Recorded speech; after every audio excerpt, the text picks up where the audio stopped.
अपनी बीवी और उसके आशिक को मौत के घाट उतारने वाले शोहर को अब्दुल्लापुर मेट पुलिस ने गिरफ्तार कर लिया। डीसीपी एलबी नगर जोन सनप्रीत सिंह ने आज प्रेस कॉन्फ्रेंस से खिताब करते हुए बताया कि 49 साल श्रीनिवास राव वारिसगुड़ा इलाके में अपनी बीवी 35 साल सत्यवती उर्फ ज्योति के साथ रहता था।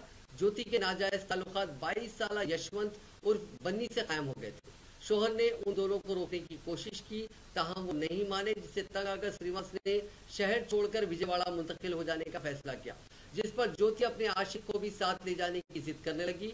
वो तीनों 1 अप्रैल को विजयवाड़ा जाने के लिए रवाना हुए। रास्ते में अब्दुल्लापुर मेट इलाके में एक मकाम पर वो तीनों रुके। शोहर की मौजूदगी में ज्योति और यशवंत एक दूसरे के करीब आ गए, जिस पर बरहम शोहर ने पत्थरों और स्क्रू ड्राइवर से हमला करके उन दोनों को कत्ल कर दिया और वहां से फरार हो गया। पुलिस ने मुलजिम को गिरफ्तार कर लिया। अब्दुल्लापुर मेट पुलिस स्टेशन में एक डबल मर्डर रिपोर्ट हुआ था, जो कि बेसिकली इस महीने में 1 तारीख को वहाँ पे हुआ था। लेकिन जो डबल मर्डर में जो 2 मरने वाले हैं, उनकी बॉडी 3 तारीख को वहाँ पे देखी गई। उस दिन हमको रिपोर्ट आई तो हम लोगों ने केस बुक किया, केस में इन्वेस्टिगेशन स्टार्ट किया और आज उस केस में जो मेन एक्यूज है, मारने वाला है, उसको हमने पकड़ लिया है। उनके डिटेल्स देखेंगे तो बेसिकली जो एक्यूज मारने वाला है, इसका नाम है कोलीपाका श्रीनिवास राव।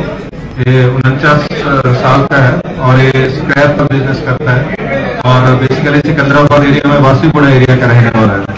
और जो 2 मरने वाले हैं, उनके नाम है, पहला है यड्डा यशवंत एलियास बनी, जो कि 22 साल का है।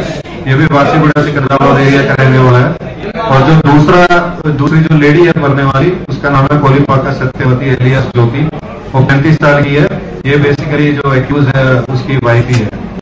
तो इसमें केस में डिटेल्स ऐसे हैं कि जो दोनों मरने वाले हैं T1 T2, इनका काफी टाइम से अफेयर चल रहा था और अफेयर की इन्फॉर्मेशन इनके जो लेडी का हस्बैंड है उसको थी।